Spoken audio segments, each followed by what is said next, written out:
My name is Betty. I've been working in an office at a small company ever since I graduated from college. Being rather plain-looking, I have never been popular with guys, which means few romantic opportunities. Before I knew it, I was in my 30s without a boyfriend. Feeling lonely about the prospect of never getting married, I took a leap of faith and signed up for a dating app. That's how I met and married my husband Daniel. Daniel is 2 years younger than me at 28, handsome and tall. He works in sales at a well-known company. He is honestly way out of my league. Daniel is a kind-hearted man. He said, "The bride should be the star of the wedding," and let me have our ceremony in my hometown. My hometown is in the countryside, so most of Daniel's friends couldn't make it. The only people Daniel invited to the wedding were a few close ones.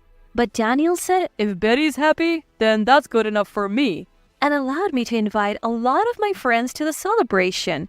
Little did I know then who Daniel really was, but I felt blessed being surrounded by many friends at our wedding. That's when the shocking event happened. "Oh, by the way, I quit my job." What?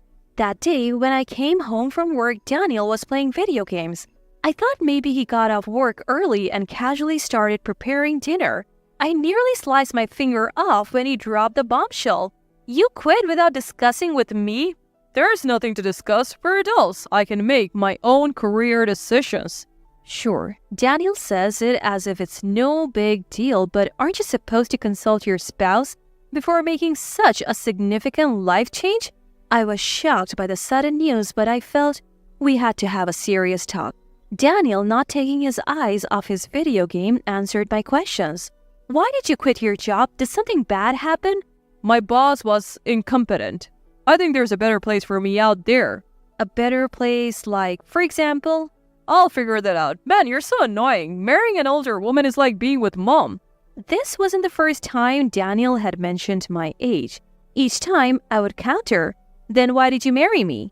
And he would casually reply, "Because a complicated woman like Betty needs a stable guy like me," which would spark an argument, so this time I chose not to retort. The main issue at hand was our future lifestyle. It was clear that with Daniel quitting his job, we couldn't maintain our current way of life. "But Daniel, we're also sending money to your parents, remember? Their rent is high.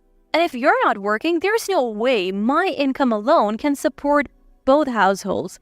This became a concern shortly after Daniel and I got married. Both of Daniel's parents, still in their 50s, had quit their jobs. Their reason was, "Our backs and shoulders hurt. We can't keep working this hard if we want to live a long life." However, that was their choice. It may sound cold, but I thought they should live their lives as they please, so I didn't say anything.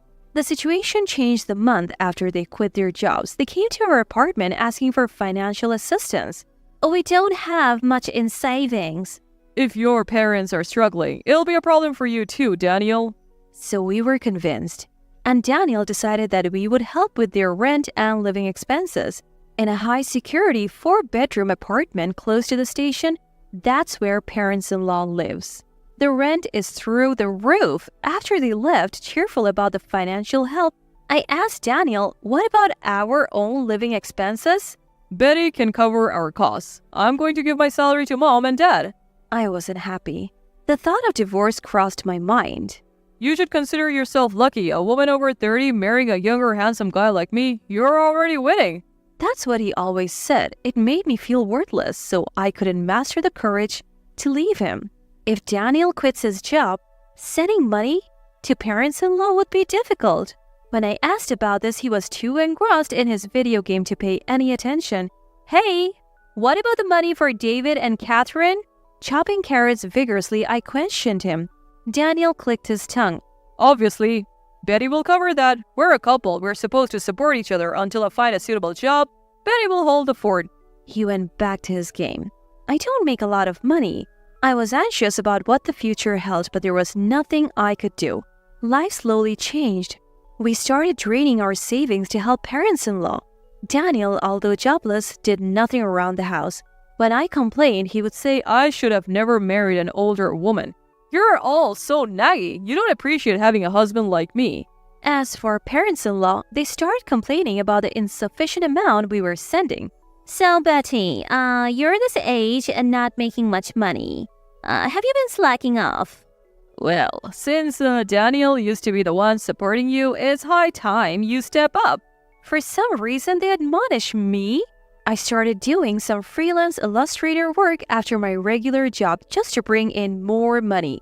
Daniel, meanwhile, showed zero interest in looking for a job he considers suitable for himself. My love for Daniel, who spends his days playing video games, at home or asking me for money to go to the casino, is running thin. When should we get a divorce? Thinking about when to divorce, yet what if the rest of my life is just me, all alone, keeps me from taking the plunge. Then, one day after work, I was greeted by a stranger while I was in the supermarket. Who are you? You don't remember me, do you? We met at the wedding. I was friends with Daniel. I'm John. Taking a closer look at John's cheerful face, I couldn't help but exclaim, "Oh!" John was one of the few friends Daniel had invited to our wedding. Apparently, just off work like me, John in a suit was filling his shopping cart with plenty of groceries. I'm sorry, I didn't recognize you. My husband has spoken highly of you. Well, the thing is, I've actually cut ties with Daniel. I saw you and wondered if you're doing okay, so I thought I'd say hi. What? I was surprised to hear John speak of his friendship with Daniel in the past tense. I never thought he had actually severed ties. John then proceeded to explain to my astonished self the reason Daniel held our wedding in my hometown wasn't out of kindness. The truth was Daniel had very few friends. Apparently, Daniel spent most of his student life on slot machines and had a habit of borrowing money without paying it back. John was one of Daniel's college friends and he was no exception. He had lent Daniel money but never got repaid. The reason he continued the friendship was because they worked at the same company and John didn't want to rock the boat. Once Daniel quit his job, he immediately reached out to John for more money. That was the last straw for John. He cut off all contact. Do you know why Daniel was forced to quit his job? Forced to quit? I heard he left because he didn't get along with his boss. That's not it. Daniel was fired because they found out he was going to casinos when he was supposed to be on sales calls. I was shocked. This man Daniel had been lying to me since the beginning of our marriage. I felt as if the spell that made me believe women over 30 are worthless had finally broken. The feeling of I can't forgive him washed over me like a wave. I thanked John in a trembling voice for telling me the truth and said goodbye. A few days later, I spoke up to Daniel. "Daniel, I quit my job." What? Daniel, finally pausing his video game, looked utterly shocked. I put my mobile phone on the table, its screen displaying my banking app. I have pretty much run out of savings since I have been sending money to David and Catherine. We have been bleeding cash. You have also been taking money from me for casinos and games. We're out of money. Daniel let out a voice of despair, saying, What the heck is this? Given that our savings had dwindled down to almost nothing, his despair was understandable. What are we going to do now? How are we supposed to live if you quit your job when we're already low on money? That's not my problem. Speaking of which, I have loans I need to pay back. Could you maybe find a job quickly, Daniel? I want to take some time off and relax at home. What? Isn't it normal for spouses to support each other? It's hard for me to work now that I'm over 30, so now it's Daniel's turn to support me. Daniel, in disbelief, immediately called parents-in-law on the phone. As soon as I told parents-in-law about our situation, they showed up at our house. Parents-in-law began to berate us for not having money, searching the house, suspecting we must have hidden it somewhere. But there was no money to be found. What's this large withdrawal? Parents-in-law questioned, to which I answered accurately. That money was used to pay back a loan Daniel had taken from a friend. My own savings weren't enough, so I had to take out a loan from elsewhere to repay Daniel's friend. Who did you pay back? And why would you even bother paying back a loan now of all times? I only paid it back because I heard from John that Daniel had a lot of debt. I think it was the right thing to do. The first to start yelling, "Let's divorce," was Daniel, as I calmly explained myself. Even parents-in-law agreed with Daniel's words. They forced me into parents-in-law's cars and took me to the courthouse where I had to file for divorce on the spot. Glad. I won't have to see your broke old face anymore. Daniel left after saying that. and I immediately headed to a cafe. John was already waiting there. "John, sorry for the trouble. I was able to file for divorce successfully." Oh, good. I was worried, so it's a relief. Actually, Daniel was the one who told me he wanted a divorce, but this was all a plan between John and me. Simply saying I wanted to divorce would have led to Daniel and parents-in-law making a fuss as they wouldn't want to let go of me. They're a cash cow. I figured the quickest way to sever ties with Daniel and parents-in-law was to prove I had no value as their cash cow. Fortunately, my side job as an illustrator had started to pay off and I had saved quite a bit. I had this money deposited into a bank account that I kept hidden from Daniel and parents-in-law. It's true that I repaid the money Daniel had borrowed from John, but I had actually given John more money than that amount. It was all part of the plan to lower my bank balance, and John was more than happy to go along with it. After successfully filing for divorce, John met me at the cafe to return the extra money. However, the envelope he handed me contained all the money I had given him. "John, this is too much. The money Daniel borrowed belongs to you, doesn't it?" No, I only lent money to Daniel, not to you. When I gave Daniel the money, I had no intention of getting it back. I cut ties with him because I didn't like his attitude afterwards. So, this is all your money. Having a bit more cash can't hurt when you're rebuilding your life. I could only feel gratitude towards John, who said this with a smile. He had opened my eyes to Daniel's true nature. John had been part of my plan to divorce.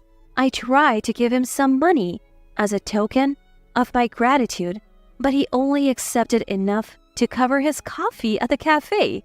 After meeting John, I stopped by my former workplace. I had left my hidden bank account card with the CEO for safekeeping.